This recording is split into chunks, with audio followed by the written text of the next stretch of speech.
Good morning, everyone.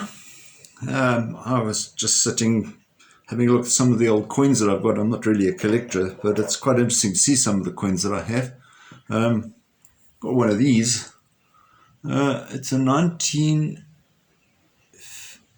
I'll get the date on it now. 1952 sixpence. It's got the head of George VI on it.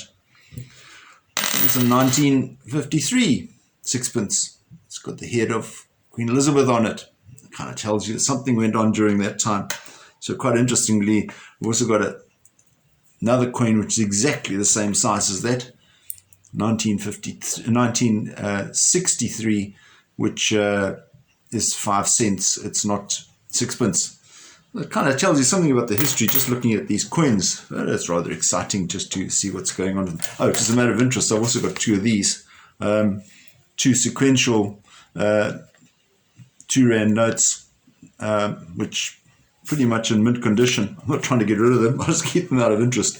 But it's quite interesting to see what's happened to our currency. Some of you might not recognize these things. That's a 1 cent and a half cent coin. And you could buy a pocket of sweets for that price too. The readings today talk about wealth and money. A rich man went to Jesus and said, in Matthew's Gospel, chapter 19, we're having a look. He said, Lord, what must I do to inherit life, eternal life? And the Lord said, have you followed all the commandments? He said, yes, I followed all the commandments. He said, but yeah, that's not enough. You need to now go away and sell everything and follow me. And that was disappointing because the man had some great wealth and he'd have to sell a lot to do that.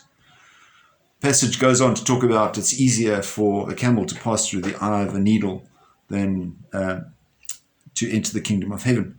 Now, I always have this image of a cartoon character of a camel trying to be pushed through this little eye of a needle saying, no, I'm not going through there, and sympathize with the camel. But the reality is we can't take any of it with us. And it's a question of just making sure that the priorities are right, that we've got all our ducks in a row, and make sure that our spiritual wealth is far greater than our material wealth, regardless of what our level of material wealth might be. The church, we know, would not survive if it wasn't for people who were contributing and supporting to it. So we actually need people to be able to do that. So wealth in itself is not bad. It's our attitude towards it that is important.